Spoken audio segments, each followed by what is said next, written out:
Bab 291. Tiba di Kalmar Union. Sama seperti perjalanannya ke Granada, Berengar membawa Clipper ke Kalmar Union. Sepanjang perjalanan, Berengar dan Honoria menghabiskan sebagian besar waktunya di dalam kabin.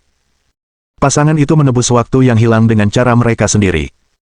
Pada saat mereka tiba di Copenhagen, ibu kota Kalmar Union, Berengar dan Honoria hampir kehabisan tenaga. Mereka menghabiskan begitu banyak waktu di tempat tidur sehingga mereka sangat membutuhkan kopi atau protein. Karena itu, Berengar dan Honoria cukup bersyukur ketika mereka tiba di kediaman raja, di mana ia menyambut mereka dengan tangan terbuka. Awalnya Berengar bersikap hati-hati terhadap pertemuan semacam itu. Namun, terlepas dari kekhawatirannya, raja tampaknya sungguh-sungguh menerima gagasan reformasi, atau setidaknya menoleransinya di kerajaannya. Raja Kalmar adalah seorang pria berusia akhir 30-an dengan janggut panjang keemasan yang tergerai dan rambut senada. Matanya biru pastel, dan perutnya cukup besar. Pria ini rakus, karena berat badannya melebihi ukuran normal pria seusianya. Meskipun demikian, pria yang dikenal sebagai Raja Alvar itu segera menyapa Berengar dengan senyum ramah di wajahnya. Adipati Berengar dari Austria, reputasi Anda telah mendarah daging. Selamat datang di kediaman saya yang sederhana. Saya berharap dapat berbincang dengan Anda dalam beberapa hari mendatang. Melihat wanita cantik berambut putih berdiri di samping Berengar, yang mengenakan gaun hijau min bersulam emas dan mantel bulu yang menutupinya, mata raja langsung terbelalak. Wanita muda ini termasuk di antara wanita tercantik yang pernah dilihatnya, dan karena itu, ia sangat menginginkannya. Namun, saat ia menatapnya dengan penuh nafsu, Heralikus, yang bertengger di bahunya, memekik ke arahnya dengan nada bermusuhan. Demikianlah sang raja terkejut, saat melihat ini, Berengar terkekeh sedikit sebelum memberikan Raja Skandinavia peringatan yang adil. Aku tidak akan mengerti kalau aku jadi kamu, burung itu terlalu protektif terhadap Lady Valeria. Seperti biasa, Berengar menggunakan penyamaran Honoria sebagai penyamaran, karena ia akan membawanya sebagai rekannya, ia memutuskan untuk menggunakan salah satu alias gadis itu. Tentu saja, Honoria kini memiliki dua alias, satu adalah anak yatim piatu biasa dan seorang privateer yang dikenal sebagai Valeria Zonara, dan yang lainnya adalah Lady Valeria Melodia, yang merupakan versi yang lebih disempurnakan dari alias awalnya. Hingga Berengar dapat menikahi gadis itu sebagai istri ketiganya, ia harus berhati-hati dengan identitas aslinya. Karena ia akan membawanya dalam perjalanan ke Kalmar Union, ia harus mengembangkan identitas bangsawan baru untuknya. Oleh karena itu, ia dan sang putri menghabiskan beberapa waktu dalam perjalanan mereka untuk merombak aliasnya. Untungnya, Skandinavia begitu jauh dari Kekaisaran Bizantium sehingga tidak ada cara untuk memastikan identitasnya dengan cepat. Maka, raja segera menyapa wanita yang dikenal sebagai Lady Valeria. Mohon maaf jika saya menyinggung hewan peliharaan Anda, Nyonya. Saya tidak akan mengulanginya lagi. Mendengar itu, Berengar berusaha keras menahan tawa, karena itu, dia meraih pinggang Honoria dan menariknya ke dalam pelukannya. Lady Valeria adalah kekasihku, jadi aku sarankan kamu untuk tidak berpikiran buruk tentangnya. Niatnya jelas. Berengar segera mengambil sikap untuk menghindari drama yang tak perlu. Tentu saja, Raja Persatuan Kalmar menyadari hal ini dan segera mundur. Ia tidak ingin memulai pertengkaran dengan Austria, terutama karena seorang perempuan. Maka ia pun melupakan Honoria dan membantu Berengar dan pasukannya pindah ke kastilnya. Saat itu sudah mendekati musim dingin, dan cuaca di Denmark sangat dingin. Maka, Berengar dan bawahannya pun berpakaian rapi dengan bulu-bulu halus. Setelah duduk di ruangan yang sama, Honoria dan Berengar bersiap untuk pesta yang akan segera digelar. Mereka pun mendekati ruang makan tempat sekelompok besar orang sedang duduk.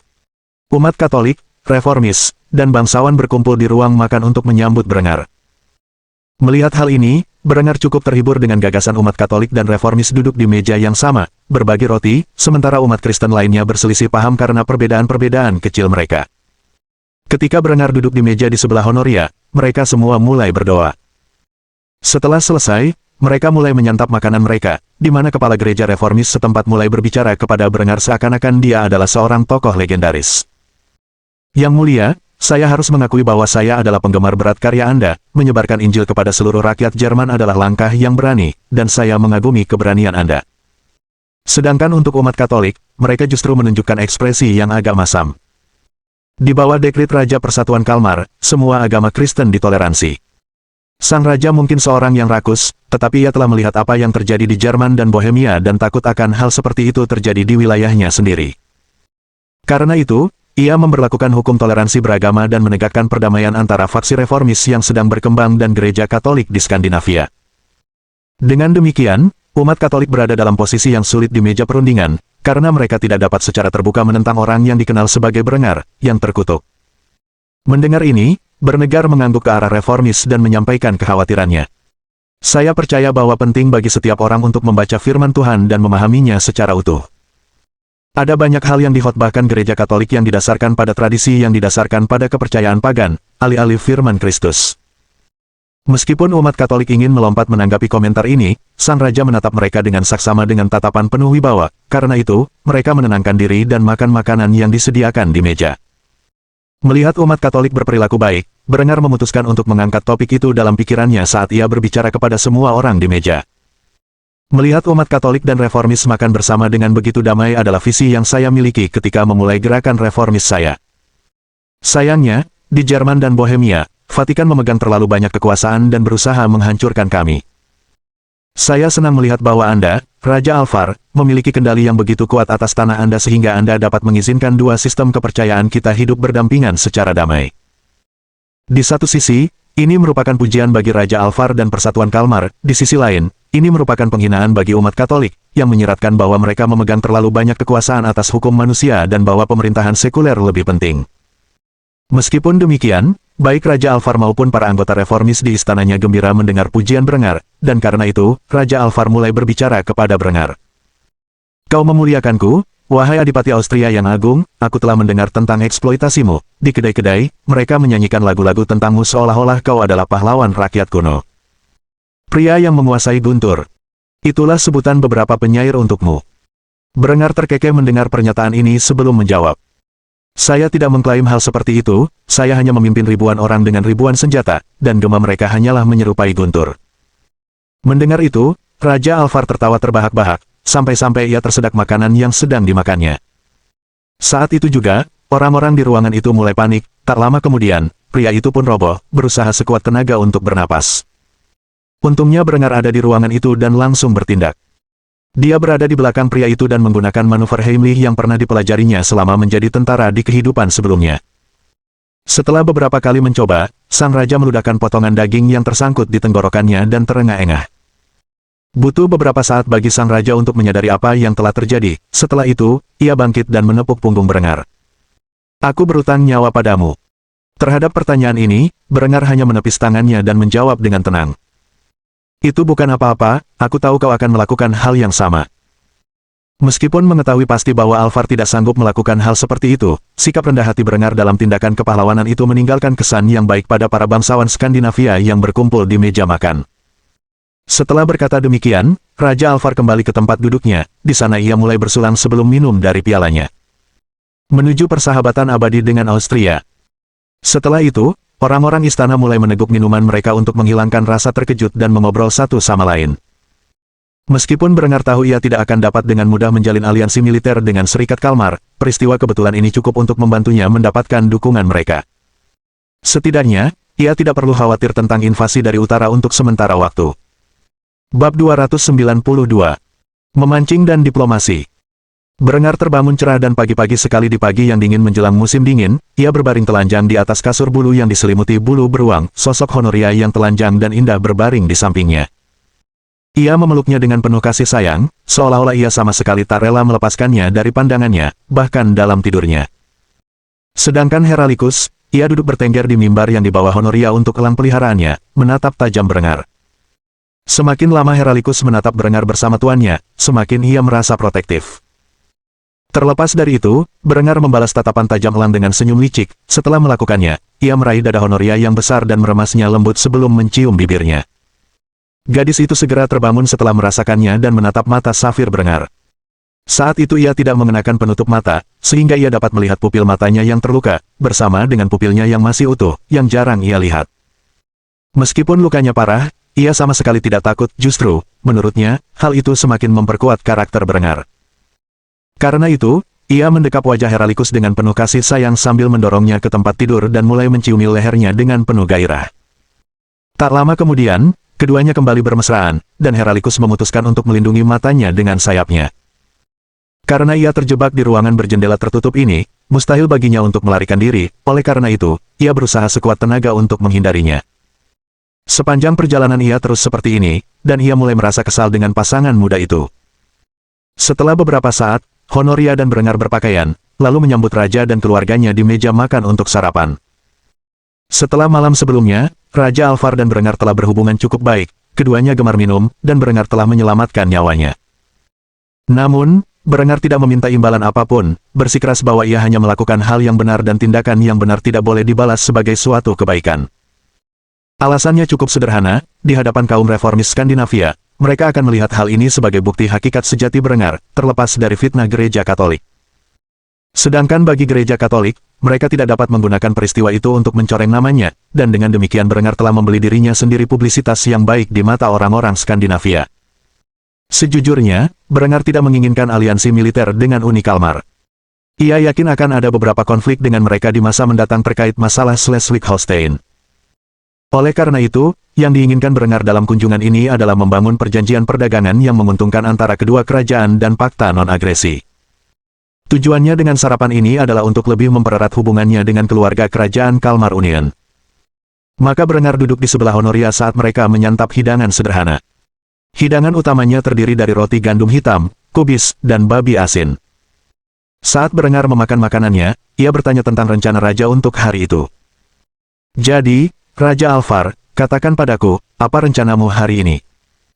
Mengingat bagaimana Raja Alvar sedang menghibur tamu penting, ia memutuskan untuk melakukan sesuatu yang bersifat rekreasi, dan karena itu, ia menatap Berengar di seberang meja dengan senyum lebar di wajahnya.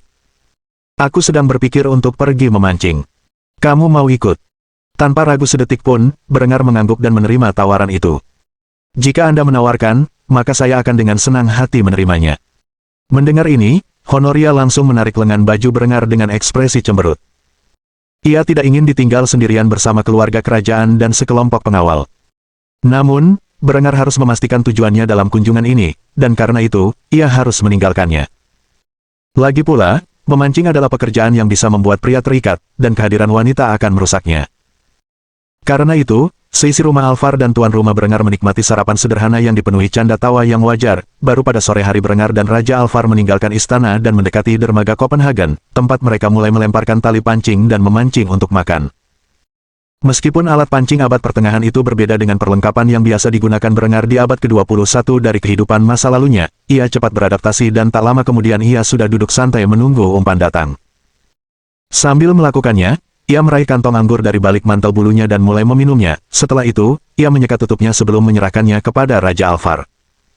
Alvar mengangguk ke arah Berengar sambil menyesap isi kantong anggur. Setelah itu, ia mengembalikannya kepada Berengar. Saat kedua pria itu menyesap anggur yang diperkaya sambil memancing di lepas pantai Copenhagen, Berengar akhirnya memecah keheningan dan mengajukan pertanyaan yang ada dalam benaknya. Bisakah saya menanyakan sesuatu, Yang Mulia? Mendengar Berengar berbicara dengan nada yang begitu tegas membuat sang raja penasaran, dan karena itu, ia menganggukkan kepalanya dalam diam, memberi Berengar izin untuk mengajukan pertanyaannya. Apa yang akan Anda lakukan ketika Paus akhirnya mendeklarasikan perang salib terhadap reformasi Jerman? Saat itu, kantung anggur itu telah kembali ke tangan Alvar, dan karena itu, ia meneguknya banyak-banyak sebelum menjawab pertanyaan itu dengan pertanyaan lainnya. Menurutmu apa yang harus kulakukan? Jelaslah pria itu sedang menguji Berengar. Pria itu sangat menyadari kisah-kisah penaklukan Berengar. Ia tahu bahwa selama gereja Katolik masih memegang kekuasaan yang signifikan, kedua faksi akan saling bertarung hingga salah satu berhasil mendominasi. Ia juga tahu Berengar tidak berencana untuk berdiam diri di Austria dan kemungkinan besar memiliki ambisi yang besar. Karena itu, ia penasaran apakah Berengar akan meminta bantuannya karena telah menyelamatkan nyawanya sekarang, karena mereka sedang berdua saja. Namun, jawaban Berengar tidak seperti yang ia harapkan. Sebaliknya, Berengar berbicara dengan jelas dan percaya diri saat ia menguraikan dengan tepat bagaimana menurutnya peristiwa-peristiwa selanjutnya akan terungkap. Sejujurnya, demi kepentingan terbaik Anda dan rakyat Anda, jangan ikut campur. Anda telah mempromosikan toleransi beragama Kristen di negeri Anda. Jika Anda memilih satu pihak, Anda hanya akan mengundang kekacauan internal. Saya tidak ingin melihat Kalmar Union terpecah belah karena pertikaian internal. Berengar sebenarnya bisa saja menguraikan lebih lanjut tentang kekuatan pasukannya dibandingkan dengan pasukan salib. Namun, ia memilih untuk membuatnya singkat dan lugas, sehingga mengarah pada gagasan fakta non-agresi. Karena itu, tanggapan Raja Alvar justru mengejutkan. Sejujurnya, ia menghabiskan malam sebelumnya meratapi utangnya kepada Berengar setelah nyawanya terselamatkan, karena ia tidak ingin terlibat dalam perang salib. Karena itu, ia mulai berbicara kepada Berengar dengan hati-hati saat ia mencoba menjelaskan masalah yang sedang dihadapi. Kau tidak ingin aku mengirim pasukan untuk membantumu? Menanggapi pertanyaan ini, Berengar hanya menggelengkan kepalanya saat menjawab dengan jujur. Daripada meminta dukunganmu, aku lebih suka kau menunjukkan sikapmu kepada dunia bahwa kau tidak berniat terlibat. Tanda tangani fakta non-agresi antara kedua kerajaan kita, dan aku bisa tidur nyenyak karena tahu bahwa invasi dari utara jauh bukanlah suatu kemungkinan. Mendengar hal itu, Raja Alvar mendesah berat, ia merasa seolah beban berat di hatinya telah terangkat, karena itu, ia menganggukkan kepalanya dan mengulurkan tangannya untuk berjabat tangan atas persetujuan itu. Kesepakatan. Setelah mengatakan itu, kedua pria itu berjabat tangan, sepakat untuk tidak saling menyerang dalam waktu dekat. Tak lama kemudian, tali pancing Berengar mulai bergoyang, dan ia segera mulai memancing ikan itu. Setelah sedikit berjuang, Berengar berhasil menangkapnya. Kedua pria itu tersenyum sambil memandangi ikan yang ditangkap Berengar. Ikan itu adalah ikan kot laut utara, dengan berat sekitar 45 kg dan tingginya hampir 1,5 meter. Melihat ini, Alvar takjub, di antara semua ikan kot yang pernah dilihatnya dipancing di pantai, ikan ini adalah salah satu yang terbesar. Karena itu, kedua pria itu ingin sekali ikan itu diolah dan dimasak agar bisa dimakan. Maka, kedua pria itu kembali ke kastil untuk menyusun fakta non-agresi resmi antara Austria dan Uni Kalmar. Dengan demikian, Berengar memastikan bahwa tidak ada orang Skandinavia yang akan memasuki wilayahnya selama Perang Salib berikutnya. Jika mereka melakukannya, mereka akan dihukum seberat-beratnya. Bab 293. Aku bisa mati bahagia sekarang. Beberapa minggu telah berlalu sejak Berengar pertama kali mengunjungi Uni Kalmar. Sehari setelah kembali dari perjalanan memancingnya bersama Raja Alvar, Berengar dan Raja Skandinavia tersebut menandatangani fakta non-agresi antara Austria dan Uni Kalmar yang berlaku. Kedua pria tersebut juga menandatangani perjanjian perdagangan komprehensif yang dirancang untuk mendatangkan kemakmuran bagi kedua negara melalui perdagangan bahan mentah secara terbuka. Dengan demikian, Berengar dapat memperoleh bahan mentah seperti kayu dan bulu dengan harga yang wajar. Sekembalinya ke rumah, Berengar mendapati dirinya memenuhi janjinya kepada kekasih tercintanya. Linde memonopoli waktu Berengar selama seminggu, menolak mengizinkannya bekerja selama periode tersebut. Karena itu, ia menghabiskan hari-harinya bersama kekasih mudanya yang cantik.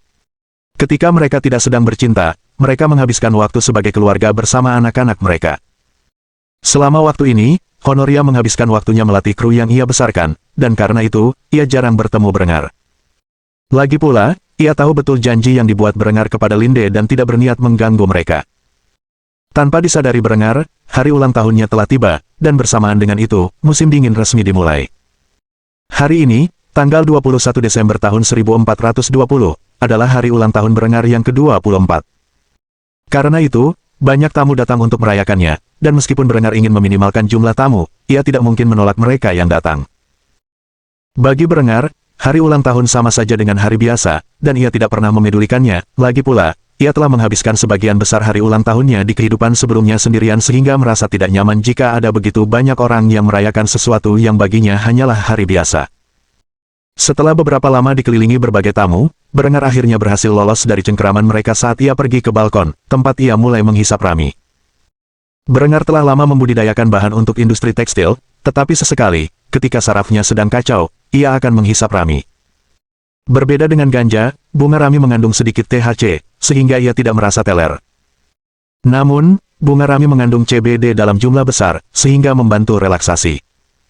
Selama tidak ada tembakau untuk dihisapnya, rami bisa dibilang merupakan cara terbaik baginya untuk menenangkan sarafnya. Akhirnya, sesi merokoknya terhenti ketika Adela muncul di belakang Berengar dan menutupi matanya dengan tangannya. Saat itu juga, ia mengajukan pertanyaan yang ada di benaknya dengan senyum manis di wajahnya. Tebak siapa?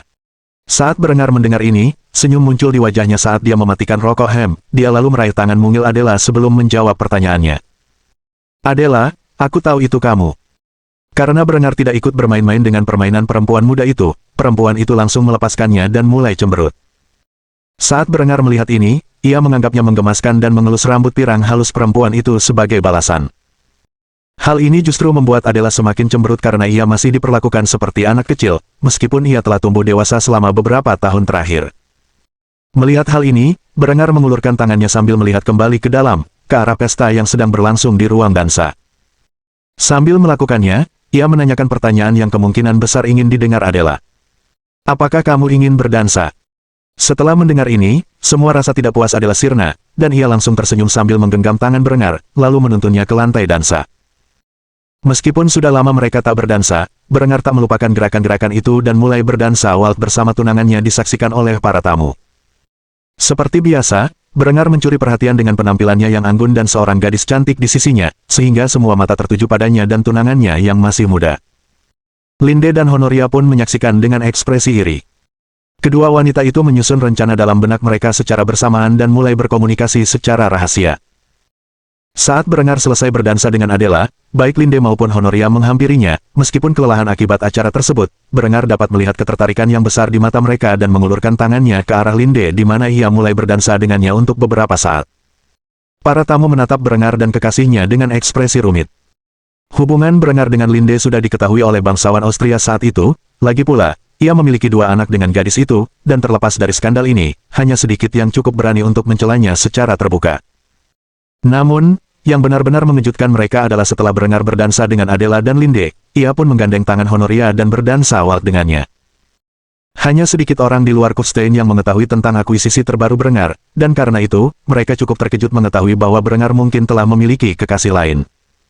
Lagi pula, cara mereka berdua saling memandang sama bergerahnya. Oleh karena itu, rumor baru mulai menyebar ketika para bangsawan Austria mencoba menanyakan identitas perempuan muda berambut putih yang berada di samping Berengar. Akhirnya, pesta dansa berakhir, dan Berengar membuka hadiah-hadiahnya. Hadiah-hadiah mewah itulah yang sebenarnya tidak dibutuhkan Berengar. Meskipun demikian, ia berterima kasih kepada setiap tamu yang telah memberikan hadiah-hadiah itu sebelum melanjutkan ke kue. Tak lama kemudian, perayaan berakhir, dan para tamu yang telah mengunjungi Kufstein telah meninggalkan kastil, dengan tujuan bermalam di penginapan yang disediakan di kota Kufstein. Adela dan keluarganya tetap tinggal dan diizinkan masuk ke kastil. Setelah menghabiskan waktu minum-minum dengan Marques Otto, yang dipromosikan Berengar dari seorang pangeran ke posisinya saat ini setelah naik ke tampuk kekuasaan, Berengar kembali ke tempat tinggalnya di mana sebuah hadiah kejutan tengah menantinya. Saat memasuki kamar tidurnya, ia melihat 2 perempuan muda cantik mengenakan piyama sutra transparan yang hampir senada. Tubuh Linde yang luar biasa berlekuk terlihat di balik kain biru langit, memperlihatkan putingnya yang merah muda dan montok di baliknya.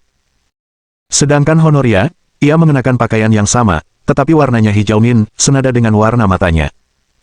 Berbeda dengan Linde yang memang sudah berjiwa asmara, Honoria tersipu malu sambil menggenggam tangan Linde untuk memberi semangat.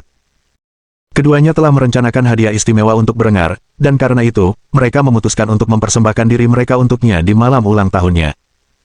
Saat Berengar melihat kedua gadis cantik itu mengenakan gaun yang begitu memikat, semua rasa lelah yang terkumpul sepanjang hari lenyap dari tubuhnya, dan ia menutup pintu di belakangnya. Saat dia mendekati tempat tidur, Linde mengambil alih dan menjadi orang pertama yang berbicara saat dia bangkit dan mulai membuka pakaian Berengar. "Tuan, ini hadiahmu untuk malam ini, silakan manfaatkan budakmu ini sesuai keinginanmu." Honoria berusaha keras mengungkapkan pikiran-pikiran penuh nafsu yang telah ia siapkan untuk memikat Berengar. Setelah ia menghampiri Berengar untuk membantu Linde membuka pakaiannya, sang adipati muda mencengkeram bokongnya yang montok dan meremasnya, yang membuatnya kehilangan kendali. Setelah beberapa detik, ia menenangkan diri, meskipun wajahnya memerah, dan mengutarakan isi hatinya. "Ayah, tunjukkan cintamu padaku. Linde dan aku siap memuaskanmu dengan cara apapun yang kau inginkan malam ini." Berengar berjuang menahan nafsunya yang semakin memuncak, dan setelah ia menanggalkan pakaiannya sepenuhnya, ia mendorong kedua gadis itu ke tempat tidur dan menerkam mereka bagai harimau yang sedang birahi.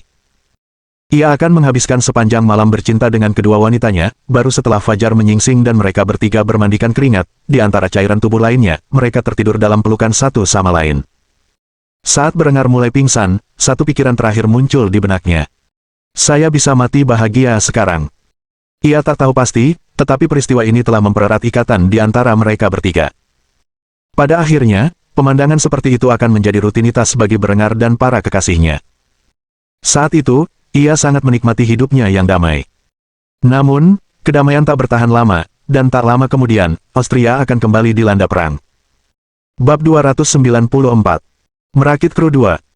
Sejak kelahiran Berengar, total 3 bulan telah berlalu, dan kini tibalah bulan-bulan awal tahun 1421, selama beberapa bulan terakhir ini, Honoria telah berupaya mengumpulkan awak kapal dari para perempuan yang tidak patuh, tidak hanya dari Austria, tetapi juga dari daerah-daerah sekitarnya. Orang-orang Jerman, Italia, Mor, dan Serbia telah berkumpul di antara barisan awak kapalnya dan berlatih secara efisien dalam seni berlayar. Saat itu, Berengar berdiri di hadapan Honoria, yang mengenakan seragam kapten kapalnya.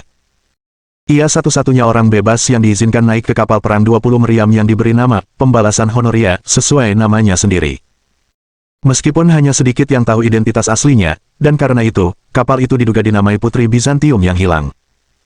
Berengar membawa beberapa peti senjata ke kapal, lalu membukanya dan melihat isinya. Ketika perempuan di sekitarnya memandangi senjata-senjata itu, mereka tidak terkejut. Honoria telah berjanji bahwa Berengar akan menyediakan senjata api bagi mereka, namun, ketika ia menjelaskan fungsi senjata-senjata itu, mereka terkejut mendengarnya. Ini adalah senapan berulir berulang 1421. Senapan ini mampu menembakkan 30-60 peluru per menit dan memiliki laras yang sesuai. Senapan ini menggunakan proyektil peluru mini kaliber 58, dan saya jamin Anda mematikan hingga jarak 300 yard, bahkan jika lawan Anda mengenakan baju besi lengkap. Berengar harus menjaga Honoria, dan karena seluruh krunya terdiri dari perempuan, ia memastikan Honoria diperlengkapi dengan baik untuk mengalahkan laki-laki dalam pertempuran. Karena itu, ia menciptakan serangkaian senjata api berdasarkan senapan Jennings dari kehidupan sebelumnya. Senapan Jennings adalah senapan dengan tutup perkusi yang menggunakan muatan superposisi untuk menembakkan beberapa tembakan sekaligus dari satu laras dalam waktu singkat. Karena kekurangan merkuri fulminat, Berengar mengubah desainnya menjadi senapan flintlock. Senapan Jennings yang menjadi dasar 1421 repeating riflet musket terdiri dari satu laras dan kunci, yang dapat menembakkan 20 peluru dalam 2 detik perputaran. Senapan ini menggunakan kunci geser dan beberapa lubang sentuh, mirip dengan desain sebelumnya. Senjata api ini juga menggunakan mekanisme untuk secara otomatis mengaktifkan pelatuk pengunci. Sederhananya, ini adalah senapan flintlock repeating, yang memungkinkan peluru ditembakkan dengan cepat hanya dengan mengokang senapan dan menarik pelatuk hingga 20 butir peluru. Berengar juga merancang pistol berdasarkan prinsip ini sebagai senjata samping untuk digunakan para wanita. Pada dasarnya, pistol-pistol ini dapat secara efektif melawan pria manapun dalam pertempuran tanpa perlu menghunus pisau. Alasannya adalah karena mereka dapat menembakkan lebih dari 20 peluru tanpa perlu mengisi ulang senjata mereka. Dengan pemikiran ini, Berengar memutuskan untuk mendemonstrasikan senjata-senjata tersebut sambil menyerahkan senapan flintlock pertama yang dapat diulang kepada Honoria. Honoria telah lama terlatih dalam penggunaannya. Karena itu, sang putri mulai mengajari para privateernya cara mengisi senjata-senjata tersebut sebelum ia mengujinya pada serangkaian target yang dipasang di pantai. Saat Honoria mengokang senapan batu api dan menembak pada jarak 100 yard, proyektil bola mini menghantam pelindung dada baja yang menghiasi bagian atas target jerami dan melesat menembus sisi lainnya dengan mudah. Sebelum ada yang sempat bereaksi, ia kembali mengokang senapan dan menembakkan tembakan tepat ke sasaran berikutnya. Ia mengulanginya sebanyak 20 kali, dan mengenai sebagian besar boneka. Bisa dibilang, di bawah pengawasan Berengar, ia telah menjadi penembak jitu yang ulung, lagi pula, hanya sedikit hal yang lebih hebat daripada seorang perempuan yang tahu cara memegang pistol. Setelah menghisap targetnya, Honoria berbalik sambil tersenyum lebar dan menanyakan Berengar pertanyaan yang ada dalam benaknya. Apakah aku berbuat baik, ayah? Pada titik ini, ia sudah terbiasa memanggil Berengar dengan sebutan itu sehingga tak terpikir olehnya bahwa semua awaknya hadir untuk menyaksikannya. Di sisi lain, Berengar masih belum sepenuhnya setuju dengan semua itu dan, karena itu, berdeham sebelum menjawab. Kamu melakukannya dengan baik. Setelah mendengar ini, Honoria tersenyum sebelum melompat dari haluan dan memeluk Berengar, lalu mencium pipinya. Semua awak kapal tercengang oleh tindakan Honoria. Mereka tidak tahu bahwa Honoria memiliki hubungan seperti itu dengan Adipati Austria, tetapi mereka tiba-tiba mengerti mengapa mereka diizinkan menjalani profesi yang begitu mematikan. Satu-satunya anggota kru yang tahu hubungan Honoria dengan Berengar adalah Melissa. Melissa telah meninggalkan kehidupan sebagai karyawan pabrik tekstil yang pendiam untuk bergabung dengan kru bajak laut Honoria. Jika sang putri akan berpetualang dan mendapat masalah, Melissa ingin berada di sisinya untuk membantu. Setelah pertunjukan kasih sayang yang memalukan ini, Berengar mulai membagikan senjata dan melatih para perempuan dalam penggunaannya. Ini akan menjadi tujuan mereka selanjutnya karena mereka kini telah menjadi pelaut semi berpengalaman. Dengan demikian, pengoperasian senapan dan meriam berulang merupakan langkah selanjutnya dalam pelatihan para perempuan nakal ini. Sementara Honoria melatih para wanita, Elfrun, khususnya, sedang terlibat dengan sesuatu yang jauh lebih jahat. Ia dididik di sistem pendidikan umum Berengar dan selalu tertarik pada kimia. Karena itulah ia mulai bereksperimen dengan bahan peledak sejak bergabung dengan kru Honoria. Meskipun masih remaja, bisa dibilang gadis muda itu terobsesi dengan bahan peledak seperti granat. Karena itu, ia sedang bermain dengan salah satu bahan peledak itu ketika Berengar menghampirinya. Setelah melakukannya, ia menatapnya dengan kilatan mematikan di matanya, yang menurut Berengar cukup aneh. Namun, kata-kata gadis itu selanjutnya menjelaskan alasannya dengan sempurna. Pergi sana, tukang selingkuh. Di mata Elfrun, hanya ada sedikit perbedaan antara Berengar dan bangsawan rendahan yang mencoba membelinya. Keduanya sama saja, pria-pria bejat yang menyalahgunakan kekayaan dan kekuasaan mereka untuk mendapatkan apa yang mereka inginkan. Karena itu, ia tidak tertarik berbicara dengan Berengar. Mendengar hal ini, Berengar terkekeh dan menganggukkan kepalanya sebelum berjalan pergi. Satu-satunya hal yang dia katakan kepada gadis itu sebelum pergi hanyalah kata-kata, "Kamu tidak salah." Setelah itu, ia meninggalkan gadis yang sedang bermain granat itu sendirian. Semoga saja ia tidak melakukan hal bodoh dan tidak bertanggung jawab dengan bahan peledak itu. Karena itu, Berengar kembali ke Honoria dan mulai menggodanya, sementara ia melakukannya. Tatapan Elfrun tak luput darinya, dan gadis itu langsung menggigit bibir melihat tingkah Honoria di dekat duke muda itu. Berengar menghabiskan hari itu dengan mengenal berbagai anggota kru Honoria yang telah ia kumpulkan, dan di akhir pertemuan, ia cukup puas dengan hasilnya. Setidaknya, ia bisa mempercayai para wanita ini di dekat kekasihnya. Meskipun mereka tidak tampak penting, awak kapal ini segera menjadi terkenal di Laut Mediterania, dan tindakan mereka mengilhami banyak pemuda untuk mengangkat senjata dalam pelayaran pribadi atas nama Kerajaan Austria.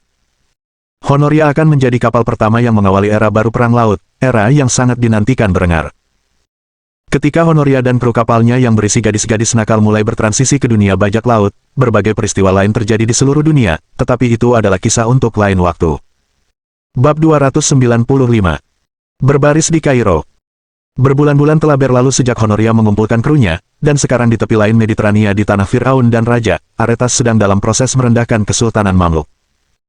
Dengan bantuan militer yang diberikan kepadanya oleh Kadipaten Austria, pasukan Bizantium yang ditempatkan di Afrika Utara telah membuat kemajuan substansial, sedemikian rupa sehingga mereka sekarang berada di luar gerbang Kairo.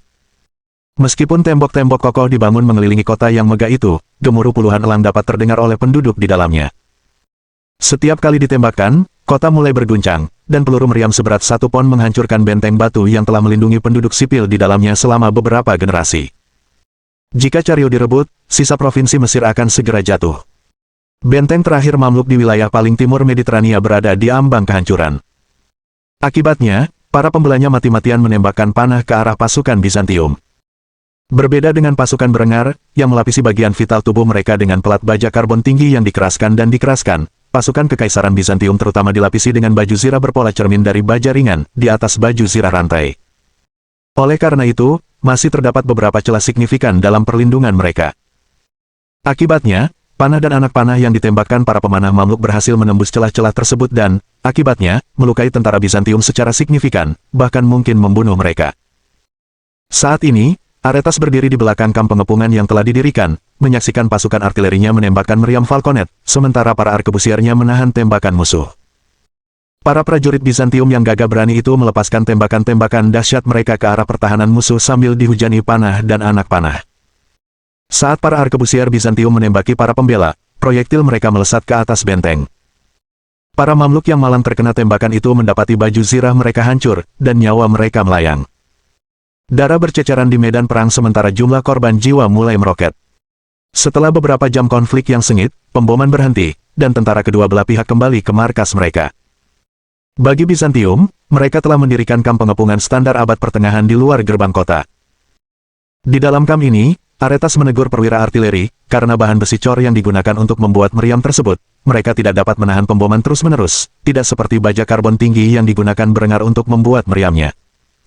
Mereka butuh waktu untuk menenangkan diri, kalau tidak, mereka akan berisiko mengalami kebocoran di lubang. Karena itu, pengepungan berjalan lebih lambat dari yang semula ia inginkan. Siapa yang harus disalahkan atas hal seperti itu? Tentu saja, kesalahan ada di tangan para perwira artileri. Kok tembok-tembok itu masih berdiri? Sudah hampir seminggu sejak kita mulai membombardir, tapi aku heran, kita masih berdiri di gurun ini dengan angkuh.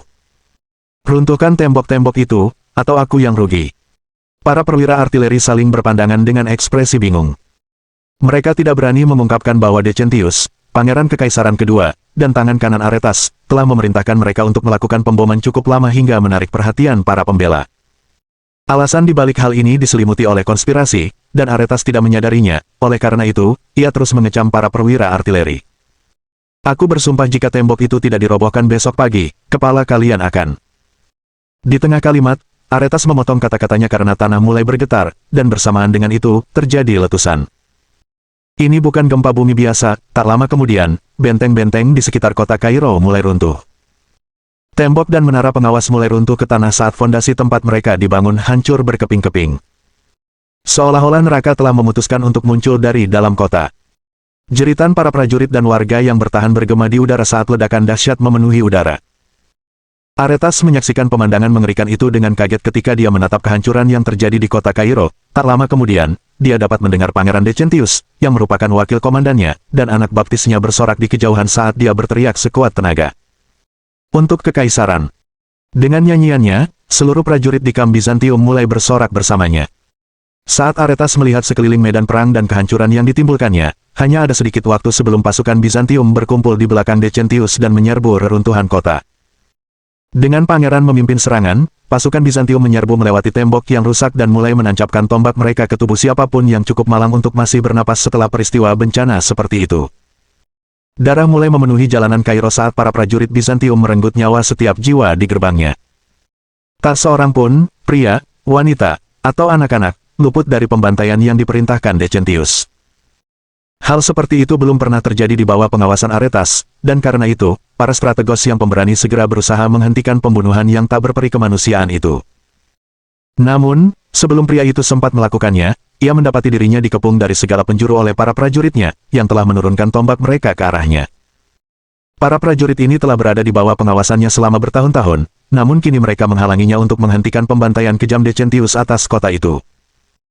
Aretas, strategos besar Ionia dan komandan pasukan kaisar di Afrika Utara, tidak mungkin mengetahui bahwa Pangeran Decentius telah berkhianat di belakangnya dan memerintahkan pembangunan terowongan di bawah kota, yang kemudian diisi dengan tong-tong peledak di sepanjang fondasinya. Ketika tugas ini akhirnya selesai, salah satu tong peledak terbakar dan tak lama kemudian meledak, mengakibatkan reaksi berantai yang menghancurkan kota hingga berkeping-keping. Mengapa Decentius melakukan ini? Karena ia menginginkan kejayaan menaklukkan sisa-sisa kekuasaan Mamluk di Mesir untuk dirinya sendiri. Setelah gagal menemukan keberadaan para putri yang melarikan diri, Decentius terjerumus dalam aib dan dijauhi oleh ayahnya. Ia tahu bahwa satu-satunya cara untuk menebus dosanya adalah dengan meraih kemenangan militer yang besar sendirian.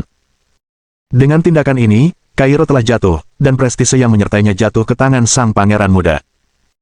Dengan demikian, Decentius telah mengukir namanya sebagai penakluk Mesir dan kemungkinan besar akan meyakinkan banyak pendukung ayahnya untuk membantunya dalam perang perebutan takhta melawan kakaknya. Aretas tertahan selama beberapa waktu hingga tak ada satupun Mamluk hidup yang hadir di dalam kota. Hanya setelah semua kehidupan telah padam, Decentius muncul di depan tembok tombak yang mengelilingi strategos yang perkasa. Ketika Aretas menatap putra baptisnya, yang bisa ia lihat hanyalah kebencian di mata anak laki-laki itu. Aretas tidak tahu apa niat Decentius, sehingga ia memutuskan untuk menginterogasi anak laki-laki itu atas tindakan pengkhianatannya. Decentius, ini rencanamu. Sadarkah kau apa yang telah kau lakukan? Mamluk tidak akan pernah memaafkan darah yang kau tumpahkan hari ini. Ketika Decentius mendengar ini, ekspresinya menjadi muram saat dia mengucapkan kata-kata yang membebani hatinya. Aku akan berduka atas kehilanganmu, Aretas, kau sudah seperti ayah bagiku, kalau bukan karena Honoria si jalang itu dan kejenakaannya, aku takkan melakukan ini. Maafkan aku, sahabatku. Setelah berkata demikian, Decentius meraih tombak di dekatnya dan menusukkannya ke leher strategos dari Ionia, tempat Aretas mulai tersedak darahnya. Saat melakukannya, Decentius mengambil tombak itu dan memegangi Aretas, menatap matanya saat jiwa pria itu perlahan meninggalkan dunia ini. Aretas tak pernah menyangka akan dikhianati oleh pemuda yang sudah ia anggap putranya. Pada akhirnya, ia dikhianati oleh strategos dari Ionia yang perkasa, yang seharusnya merebut kembali Afrika Utara, dengan senjata yang diberikan Berengar. Pria yang seharusnya memanfaatkan persahabatannya dengan Berengar untuk menciptakan aliansi antara Austria dan Bizantium dilaporkan gugur dalam pertempuran di awal perang. Penaklukan Mesir dan Libya akan tercatat dalam sejarah sebagai prestasi yang dicapai oleh Decentius Palaiologos. Dampak peristiwa-peristiwa ini terhadap hubungan antara Kadipaten Austria dan Kaisar Bizantium masih harus dilihat. Satu hal yang pasti, jika Honoria sampai mengetahui pengkhianatan yang dilakukan saudaranya terhadap mendiang strategos dari Ionia, ia akan melakukan apapun untuk memenggal kepalanya. Mohon dukungan dari omom ante-ante sekalian, buat subscribe atau sharekan novel Mimin ke Facebook kalian, agar channel Mimin bisa terus berkembang. Dengan begitu, Mimin bisa lebih semangat untuk up novel seru lain ke depannya. Buat teman-teman yang sudah subscribe dan sharekan novel Mimin, Mimin ucapkan terima kasih sebanyak-banyaknya. Sekiranya teman-teman menghadapi masalah video diputar dalam bahasa Inggris, coba tukar kepada bahasa Indonesia original melalui cara ini. Semasa mendengarkan, pencet tombol setting di atas kanan video, pilih audio track dan tukar bahasa.